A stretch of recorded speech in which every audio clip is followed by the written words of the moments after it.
Start करते हैं आज का फर्स्ट क्लास अनुपात और समानुपात का और देखते हैं ये क्या क्या कहता है। सबसे पहला बात तो अनुपात है। अनुपात को समझिए क्या होता है, उसके बाद हम लोग देखेंगे समानुपात। अनुपात को अंग्रेजी में कहते हैं रेशियो। अनुपात को अंग्रेजी में क्या कहते हैं?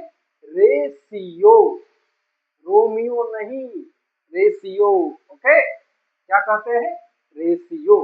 अनुपात को क्या कहते हैं? रेशियो। अब देखिए ये क्या कहता है, ठीक है। रेशियो आखिर कहता क्या है, ये क्या कहना चाहता है आपको? रेशियो कहता है कि भाई जब दो राशि कैसा राशि? समान राशि। दो समान राशि या संख्याओं के बीच का तुलनात्मक संबंध, दो समान राशियों या संख्याओं के बीच के तुलनात्मक संबंध को अनुपात कहा जाता है। या एक अनुपात को आप भिन्न के रूप में भी कह सकते हैं कि एक अनुपात जो है एक भिन्न के बराबर होता है, ठीक है। जैसा कि यहाँ पे हमने लिख भी दिया है, आप चाहें तो इसे नोट कर लीजिए। हम अभी इसके बारे में बहुत एक्सप्लेन करेंगे आपके सामने कि दो समान राशियों या संख्याओं के बीच तुलनात्मक संबंध को अनुपात कहते हैं। इसको भी हम बहुत एक्सप्लेन करने वाले हैं, आप इसे नोट कर लीजिएगा। और दो राशियों का जो अनुपात है ना, एक भिन्न के बराबर में होता है। अब पहले तुलनात्मक संबंध को हम लोग देखते हैं कि तुलनात्मक संबंध क्या होता है। अब देखिए, संबंध की जब भी बात होगी, संबंध रिलेशन, कभी एक आदमी में रिलेशन होता है क्या? मैं क्या हूं? जब तक हमसे कोई और नहीं जुड़ेगा तो हम संबंध नहीं बता पाएंगे। मैं एक टीचर, कैसे भाई टीचर? जब स्टूडेंट के साथ रिलेशन होगा। तो मैं एक भाई कैसे? जब मेरा कोई भाई होगा। मैं एक पिता कैसे? जब मेरा कोई बेटा या बेटी होगा। नहीं तो ऐसे गणित में भी है। ये जो तुलनात्मक अध्ययन बोला ना, अनुपात जो आएगा ना, अकेले नहीं आएगा। अनुपात में हमेशा दो राशि रहेगा तभी अनुपात बनेगा। क्लियर? तो कहता है भाई दो समान राशियों के बीच का जो तुलनात्मक संबंध होता है उसे अनुपात कहेंगे। अब तुलनात्मक का मतलब समझिए, जैसे हम लिख रहे हैं कि 4/20 या 4 और 20 है, ठीक है। चलिए 4 और 20 को समझते हैं। दोनों क्या है? संख्याएं, दोनों ही संख्याएं हैं। अब तुलनात्मक अध्ययन का मतलब क्या हुआ? ऐसे सिर्फ 4 को देखते हैं तो 4 है, 20 को देखते हैं तो 20 है, लेकिन तुलनात्मक संबंध क्या है? तुलनात्मक संबंध का मतलब हुआ भाई ये 4 है, ये 20 है। आप बताइए कि 4 क्या 20 हो सकता है? आप कहेंगे जी हो सकता है। हम कहेंगे भाई बता दो कैसे हो सकता है? आप कहेंगे कि जी इसमें 5 से गुना कीजिए 20 हो जाएगा। हम कहेंगे कि बच्चों ये बताओ 20 5 हो सकता है क्या? 20 4 हो सकता है क्या? आप कहेंगे कि जी बिल्कुल हो सकता है। हम अगर पूछे कैसे हो सकता है, आप कहेंगे जी इसमें 1/5 से गुना कर दीजिए, ये 4 हो जाएगा। क्लियर? अब देखिए तुलनात्मक क्या होता है कि हम इस 4 को 20 पुराना चाह रहे थे तो हमको क्या करना पड़ा? 5 से गुना करना पड़ा। नहीं, 5 से गुना क्यों करना पड़ा? क्योंकि हम इस 4 को झाड़ पे चढ़ा दिए। हम ये है 4, हम इसको कह रहे नहीं बेटा तुमको हम 20 बना देंगे। तो भाई इसको 20 ये कैसे बनेगा जब इसमें 5 से गुना होगा? नहीं, ये 20 कैसे बनेगा जब इसमें 5 से गुना होगा? क्योंकि है ये 4, इसको ख्वाब दिखा रहे हैं कि बगल में जो 20 है कि बेटा तुमको 20 बना देंगे। तो 20 ही कब बनेगा? जब 4 से इसमें 5 से गुना होगा। अर्थात हम 4 की तुलना 5 से कर लिए। हम 4 की तुलना क्या किए? 5 से कर लिए। क्लियर? अब है ये 20, इसको कह रहे हैं तुमको 4 बनाएंगे। ये है 20 लेकिन हम इसको 4 से तुलना कर रहे हैं कि बेटा तुमको हम 4 बना देंगे। अब ये 4 कैसे बनेगा? जब 1/5 से गुना होगा। और जैसे ही 1/5 से गुना कर देंगे, देखिए 4 बन गया। आप कहेंगे कि जी बन गया। तो इसी प्रकार से जो दो राशि दिया जाएगा ना, उसका तुलनात्मक जो उसके बीच का जो संबंध होता है वही क्या होता है, अनुपात होता है। वही क्या होता है, अनुपात होता है। क्लियर। और दो राशियों का जो अनुपात होता है एक भिन्न के रूप में होता है। जैसे मान लेते हैं कि ए और बी दो राशि है, ए और बी दो राशि है, तो ए बटा बी क्या हो गया, एक भिन्न हो गया। ए बटा क्या हो गया, ए बटा बी क्या हो गया, एक भिन्न हो गया, फ्रैक्शन हो गया। ठीक है, तो इसे हम क्या बोलेंगे, ए अनुपात बी। इसे हम क्या बोलेंगे, ए अनुपात बी। दो राशियों का अनुपात जो है एक भिन्न के बराबर होता है, अर्थात ए बटा बी को हम क्या बोलने वाले हैं, ए अनुपात बी। अब देखिए इसे लिखेंगे कैसे, ए अनुपात बी, ए अनुपात बी। इसे हम कैसे लिखेंगे, ए अनुपात को दिखाने के लिए दो बिंदी, एक ऊपर लगा दीजिए और एक नीचे लगा दीजिए, इसको हम क्या पढ़ने वाले हैं, ए अनुपात बी। क्लियर। इसको क्या पढ़ेंगे, ए अनुपात बी। अब देखिए इसको मिटा देते हैं, इसे क्या पढ़ेंगे, ए अनुपात बी। अब जब हमारे पास दो राशि है ए और बी, अगर ए और बी दो राशि हो तो उसे हम लोग अनुपात में कैसे लिख सकते हैं, एक बात तो उसे भिन्न में लिख सकते हैं अर्थात ए बटा बी। दूसरी बात उसे ए अनुपात बी में लिख सकते हैं। क्लियर। और ये क्या कहता है ए और बी, कि भाई ए और बी के बीच में जो तुलनात्मक अध्ययन है उसी को हम क्या कहेंगे, ए अनुपात बी। अब तुलनात्मक अध्ययन की बात कर रहे हैं तो ये समझिए कि जैसे ही हम लोग लिखते हैं ए बटा बी, तो ए बटा बी का क्या क्या अर्थ हो सकता है। एक तो आप ये समझे कि ए बटा बी को एक भिन्न कहेंगे, ए बटा बी को क्या कहेंगे, एक भिन्न कहेंगे। क्लियर। दूसरा ए अनुपात बी इसे पढ़ेंगे, ए बटा बी को हम लोग क्या बोल सकते हैं, ए अनुपात बी। क्लियर। और क्या कह सकते हैं, राज की बात क्या है, ए बटा बी अगर कहीं लिखा हुआ है तो इसका अर्थ होता है मेरे बच्चों, इसका अर्थ होता है कि ए बी का कितना गुना है। ए बटा बी अर्थात इसको आप क्या कह सकते हैं, ए अनुपात बी। इसका मीन्स क्या हुआ कि ए बी का कितना गुना है, ए बी का कितना गुना है। और आपको ये बातें तो पता ही होगी, वही कोई चीज अगर गुना में हो उसका साइड जब चेंज होता है तो गुना का चीज क्या हो जाता है, भाग में बदल जाता है। गुना का चीज क्या होता है, भाग में बदल जाता है। क्लियर। ये सब बातें आप याद रखिएगा कि ए बटा बी इसको एक भिन्न कहेंगे, अनुपात में देखें तो ए अनुपात बी कहेंगे। इसका मतलब क्या हुआ मेरे भाई, ए बी का कितना गुना है। जैसे देखिए 4/20 अगर है लिखा हुआ, इसका अर्थ क्या है कि भाई कि 4 20 का कितना गुना है, 4 20 का कितना गुना है। क्लियर। तो 4×5 = 20 होता है, तो आप कहेंगे कि भाई ये तो 1/5 है। इसका मतलब क्या हुआ कि 4 जो है 20 का 1/5 गुना है। इसका मतलब क्या हुआ भाई, 4 20 का 1/5 गुना है। क्लियर।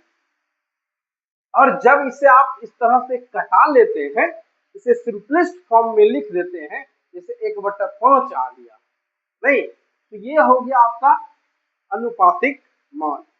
क्लियर। बहुत गर्मी है, अभी हम जहाँ पे हैं ये हीट वेव जोन में आ गया है, बहुत ज्यादा गर्मी आ रहा है जिसका हम वर्णन नहीं कर सकते हैं। 2 पंखे 3 पंखे भी कोई काम नहीं करता है, पसीना से आप देख ही रहे हैं क्या हाल है मेरा। खैर कोई बात नहीं, मेहनत करना मेरा धर्म है और हम एक एम्प्लॉय होने के साथ साथ 8 घंटा ड्यूटी करने के बाद भी हम अपना फर्ज निभा रहे हैं कि निःशुल्क क्लास चला रहे हैं। नहीं, नो पेड, ओनली यूट्यूब पे, केवल यूट्यूब पे क्लास चला रहे हैं एकदम फ्री। जब जिसका मन होगा वो तब वीडियो देखेगा, सीखेगा और आगे बढ़ेगा। क्लियर? तो ए अनुपात भी अच्छे से आपको समझ में आ गया। अगर ए अनुपात भी को समझने में कोई भी दिक्कत हो तो आप हमें फिर से कमेंट कर सकते हैं या हमें व्हाट्सएप कर सकते हैं। हम नेक्स्ट वीडियो में आपका जो भी समस्या है उसे समाधान कर देंगे। क्लियर? तो ए अनुपात बी समझ गए आप, ए बी का क्या मतलब होता है ये समझ गए। अनुपात तो अच्छे से समझ में आ गया कि क्या होता है अनुपात। नहीं, अब बात करते हैं, इसे मिटा लेते हैं। नहीं, चलिए इसे मिटा लिए। अब देखते हैं ए अनुपात बी, इसको क्या पढ़ेंगे, ए अनुपात बी, और ए को क्या कहेंगे, एंटीसीडेंट, और बी को क्या कहेंगे, कॉन्स्टिट्यूएंट। ठीक है, ए को क्या कहेंगे अंग्रेजी में, एंटीसीडेंट, और बी को कॉन्स्टिट्यूएंट। ओके, अब देखिए अनुपात तो हो गया, अब समानुपात देखते हैं, प्रोपोर्शन देखते हैं क्या होता है। जब दो अनुपात आपस में बराबर हो तो उसे समानुपात कहते हैं। ठीक है, जैसे देखिए ए अनुपात बी अगर बराबर है सी अनुपात डी के, तो हम इसे ऐसे लिख सकते हैं, ए अनुपात बी समानुपात सी अनुपात डी। क्लियर? इस चार गो जो बिंदा है ना, इस चार गो बिंदा को क्या कहते हैं, समानुपात। क्या कहते हैं, समानुपात। और ये कब होता है, जब दो अनुपात, अनुपात को आपको समझ में आ गया, जब दो अनुपात आपस में बराबर होते हैं, जब दो अनुपात आपस में बराबर होते हैं तो उसको क्या कहते हैं, समानुपात। और उसे लिखेंगे कैसे, मान लीजिए ए अनुपात बी बराबर सी अनुपात डी है, तो हम क्या बोलेंगे कि ए अनुपात बी बराबर है सी अनुपात डी के, तो हम इसे क्या पढ़ेंगे कि ए अनुपात बी समान अनुपात सी अनुपात डी। तो समान अनुपात को लिखेंगे कैसे, तो समान अनुपात को दर्शाने के लिए जो है आप चार बिंदु का प्रयोग करेंगे। अनुपात को दर्शाने के लिए कितने बिंदु का प्रयोग करते हैं, दो बिंदु का, एक ऊपर एक नीचे। और समान अनुपात को दर्शाने के लिए चार बिंदु का, दो ऊपर दो नीचे। क्लियर? यदि दो अनुपात आपस में बराबर होगा तो उसे हम क्या कहेंगे, समानुपात कहेंगे। अर्थात ए अनुपात बी यदि सी अनुपात डी के बराबर हो तो ए अनुपात बी समानुपात सी अनुपात डी, ऐसे लिखेंगे। अब एक चीज और है इसमें, इसमें ए को क्या कहेंगे, बी को क्या कहेंगे, सी को क्या कहेंगे, डी को क्या कहेंगे।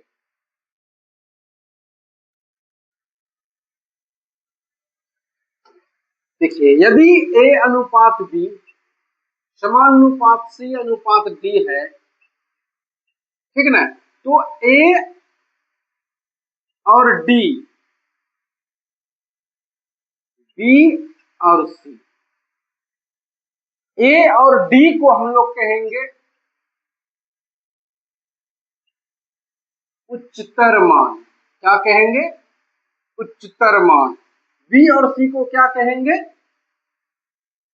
मध्य मान। याद रखिएगा ये सब टर्म, कहीं आपको नहीं मिलने वाला है ये सब सीखने के लिए। ए और डी को क्या कहेंगे, उच्चतर मान। बी और सी को क्या कहेंगे, मध्य मान। अगर अंग्रेजी की बात करें तो इसको क्या कहेंगे हम, एक्सट्रीम वैल्यू, और इसको क्या कहेंगे, मीन वैल्यू। ठीक है, यदि ए अनुपात बी समान अनुपात सी अनुपात डी हो तो ए और डी को क्या कहेंगे, उच्चतर मान। बी और सी को क्या कहेंगे, मध्य मान। अंग्रेजी में एक्सट्रीम वैल्यू, इसको उच्चतर मान को, और मध्य मान को क्या कहेंगे, मीन वैल्यू। तो ए अनुपात बी समान अनुपात सी अनुपात डी, अब अनुपात और समान अनुपात समझ में आ गया, कोई दिक्कत नहीं है। अनुपात को दो बिंदु से, इसको क्या कहेंगे, अनुपात, और चार बिंदु वाले को समान अनुपात, ठीक ना। अब यदि ए अनुपात बी समान अनुपात सी अनुपात डी हो तो ए और डी को क्या कहेंगे, उच्चतर मान, और बी और सी को क्या कहेंगे, मध्य मान। क्लियर।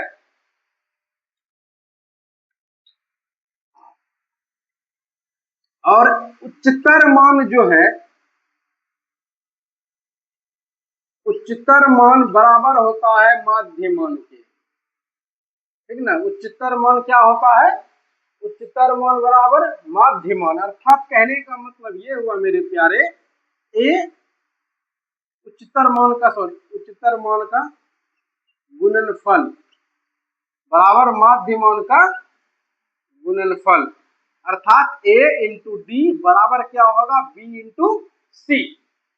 अब कहिएगा ये कैसे, देखिए कैसे, ए अनुपात बी बराबर बी अनुपात सी होगा, सी डी लिए थे ना, ए अनुपात बी बराबर सी अनुपात डी होगा, तो इसी को हम लोग समान अनुपात कहेंगे ना। तो ए अनुपात बी का मतलब तो आप जानते हैं ए बट्टा बी, सी अनुपात डी का मतलब भी आप जानते हैं सी बट्टा डी। और इसे जब आप सोल्व करेंगे, देखिए ए डी के पास आ जाएगा और बी सी के पास आ जाएगा, वही तो यहाँ लिखा है, उच्चतर मान बराबर उच्चतर मान का गुणनफल बराबर माध्य मान का गुणनफल, अर्थात ए इंटू डी बराबर बी इंटू सी। कोई दिक्कत। अब देखिए, यदि यदि यदि यदि बी और सी आपस में बराबर हो, यदि बी और सी आपस में बराबर मान रखते हो, तब क्या हो जाएगा मेरे प्यारे, अगर बी और सी आपस में सी जो है वही बी है, जो बी है वही सी है, कहीं बटा डी अगर हो जाए तो बी स्क्वायर बराबर क्या हो जाए, अंडर रूट ए डी। नहीं, ए डी, इसी को तो माध्य मान कहते हैं ना, माध्य मान का। चलिए अभी तो अनुपात का अभी तो बहुत लंबा चलेगा ये चैप्टर, को सीखेंगे, घबराने की बिल्कुल भी कोई बात नहीं है। इस तरह से फिर कभी आपको कोई आवश्यकता नहीं पड़ेगी, करते रहिएगा, सब कुछ होगा। अनुपात और समानुपात को जो हम लोग पढ़ते हैं आएगा इस चैप्टर में, ठीक ना। कहीं कहीं किसी प्रश्न में को भी हम आज आपको सुलझा देते हैं।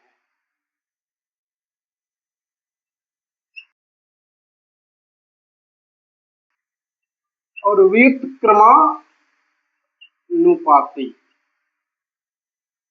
इन दोनों शब्द होता है समानुपाती। मान लीजिए एक्स और वाई, एक्स और वाई दो राशि है, दो क्या है, राशि है, और इसके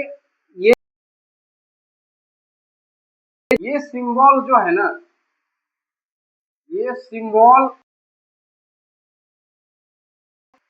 तो इसको हम पढ़ेंगे एक्स समानुपात वाई। क्लियर। अब ये समानुपात इसको समानुपात भी कहते हैं, कब समानुपात कहलाएगा और कब व्युत्क्रम अनुपात कहलाएगा। देखिए से हो कि एक राशि को बढ़ाई जाए तो दूसरी राशि को घटाया जाए तो पहली राशि का भी मान घटे, तो इस हम लोग क्या कहते हैं, समानुपात। क्या कहते हैं, समानुपाती। अब देखिए कांस्टेंट का यूज किया जाता है, मान लेते हैं k बराबर, यदि आप x का क्या हो जाएगा,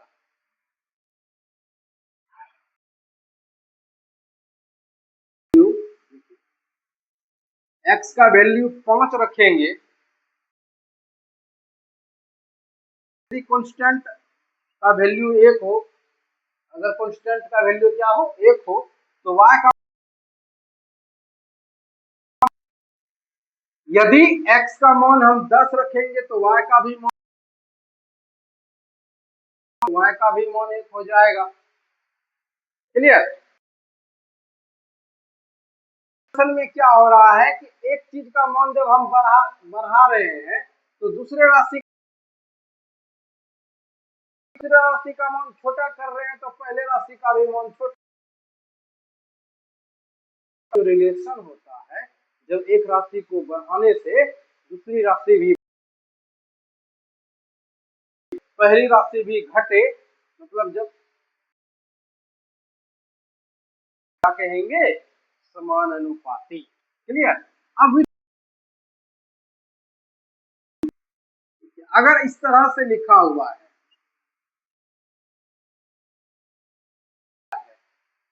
y के कपार पे कुछ है, उल्टा हो गया ना, व्युत्क्रमानुपाती y, अगर कहीं पे लिखा है y के व्युत्क्रमानुपाती है, ठीक है, तो समानुपाती y है तो y नहीं होगा, 1/y हो जाएगा। तो ये बात आप व्युत्क्रमानुपाती की बात करेगा, ठीक है, क्या आ जाएगा 1/, अब जो भी होगा, ठीक ना। अब इस बढ़ाते हैं ना तो दूसरा राशि ऑटोमेटिक घट जाएगा,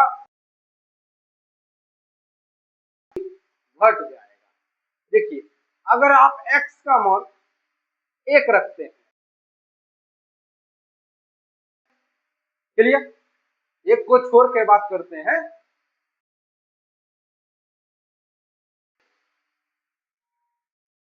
अगर x का मान देखिए क्या हो जाएगा, y का मान 1/2 होगा, तो y का मान 1/3 हो जाएगा, 4 होगा, तो y का मान, समझ में आ रही है बात। आप इसमें जैसे मान रखते जाइएगा, एक राशि का मान जैसे बढ़ रहा, तो ऐसे संबंध को, ऐसे नाजुक संबंध को व्युत्क्रम,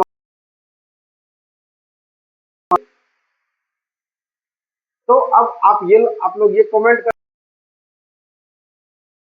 है, गर्लफ्रेंड वाला बात नहीं समझिएगा, कि आपका रिलेशन कैसा है, समान का, आप अपना रिलेशन हमें कमेंट करके बताइएगा। समानुपाती व्युत्क्रमानुपाती समझ में आ गया, आपको समानुपाती व्युत्क्रमानुपाती। अब हम बात करते हैं वर्ग, इसको अंग्रेजी में कहेंगे डुप्लीकेट, ठीक है, वर्गानुपाती क्या होता है देखिए, ऐसे मान लीजिए कोई अनुपात 3:4, क्लियर। ए अनुपात बी बराबर क्या है 3:4। तो आपको अगर ये कहे बी का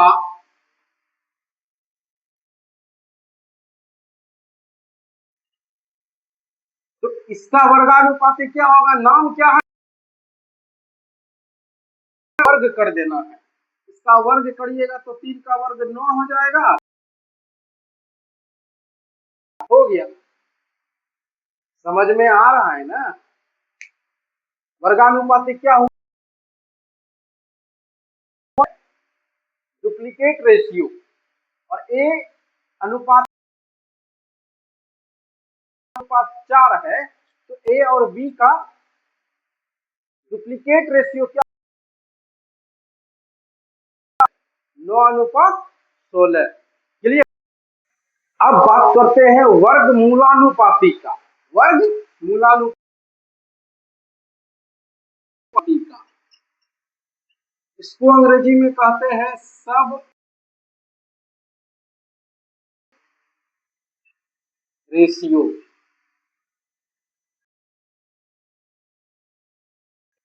सब डुप्लीकेट रेशियो पढ़े हैं ना, वो हमें कमेंट करके जरूर बताइएगा, ठीक ना। देखते हैं कितने लोग पहले से ये जानते हैं।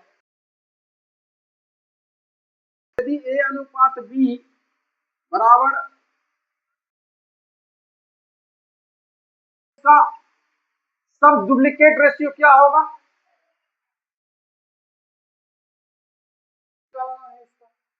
नहीं, आराम से इस पे क्या, √5 √6 हो गया। समझ में आ गया ना। एक में क्या था, सिर्फ डुप्लीकेट रेशियो, डुप्लीकेट कैसे बनाएंगे, वर्ग कर देंगे। और सब डुप्लीकेट, अगर हम ए अनुपात बी का बोले तो आप तुरंत बोलिएगा कि सर इसका वर्ग कर दीजिए 75। ए और बी का डुप्लीकेट रेशियो, ठीक ना। और ए अनुपात बी का सब डुप्लीकेट रेशियो क्या हो गया, √6। तो सब डुप्लीकेट में क्या,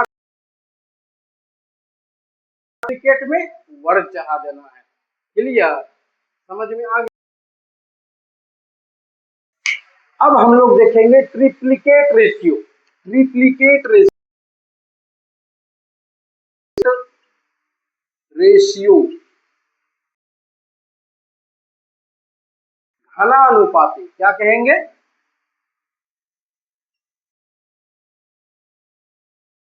ए अनुपात बी बराबर 2 अनुपात, क्या हो जाएगा, ट्रिप्लिकेट रेशियो क्या हो जाएगा, बस इस पे पावर 3 अनुपात 3 पर पावर 3 क्या हो जाएगा, 8 अनुपात। ट्रिप्लिकेट रेशियो कैसे निकालेंगे, जैसे ट्रिप्लिकेट की बात कहेगा तो पावर 2, ट्रिप्लिकेट का कहेगा तो पावर 3। तो ट्रिप्लिकेट रेशियो के पावर 3 लगा देंगे, ट्रिप्लिकेट रेशियो हो जाएगा। इसका ट्रिप्लेट रेशियो क्या हो जाएगा, 2 पर पावर 3, क्लियर। अब इसका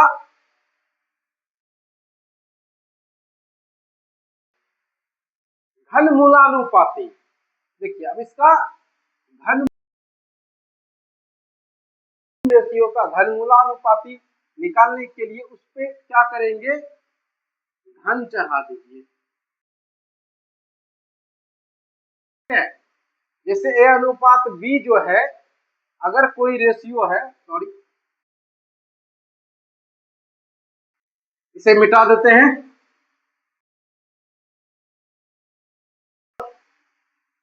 ट्रिप्लिकेट यदि A अनुपात B बराबर 8 अनुपात, कहेगा कि इसका सब ट्रिप्लिकेट रेशियो बताइए। तो सब ट्रिप्लिकेट घनमूल निकालना है। क्या निकालना है मेरे बच्चों? 3 होता है और वर्गमूल में पावर क्या होता है? 2। इसका जब हम प्राइम फैक्टराइजेशन करेंगे तो 3, तो 2 पर पावर 3 हो गया ना, और इसका क्या हो जाएगा? तो एगो 2 बाहर आ जाएगा, एगो 3 इधर से बाहर आ जाएगा। समझ?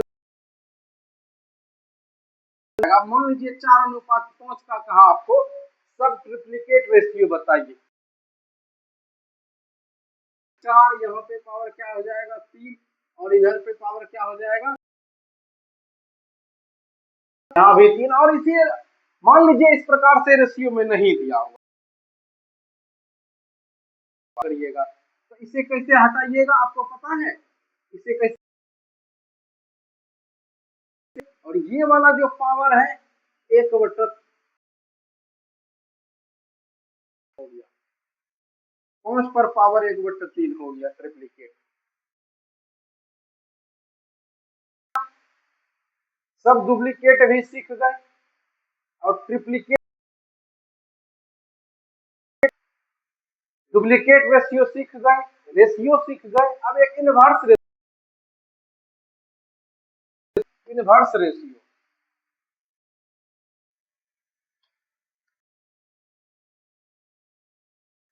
Inverse ratio. मान लीजिए ए अनुपात, ठीक है, इसका इनवर्स रेशियो क्या होगा? जो भी रेशियो दिया हुआ है ना, उसका इनवर्स रेशियो अगर हमको लिखना है तो बस 1/2।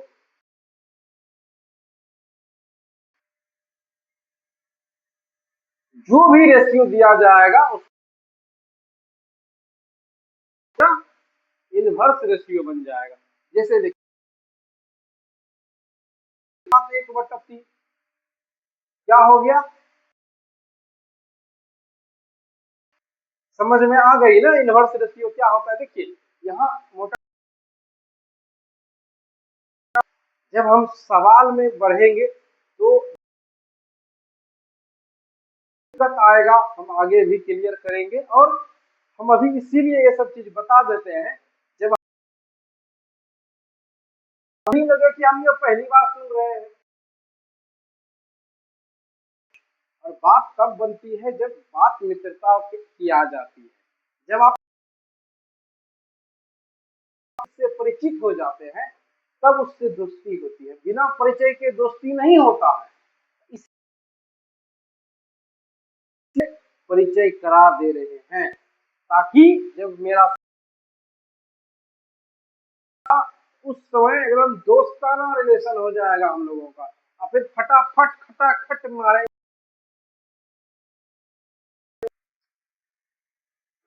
तो इनवर्स रेशियो भी समझ में आ गया ना? अनुपात सम अनुपात का भी जो है ना एकदम लंबा क्लास चलेगा और एक भी कोई टॉपिक भी नहीं छूटा। बस आप लोग मेरा साथ दीजिए और भरोसा बनाए रखिए, ठीक ना? तो गर्मी बहुत है, आपसे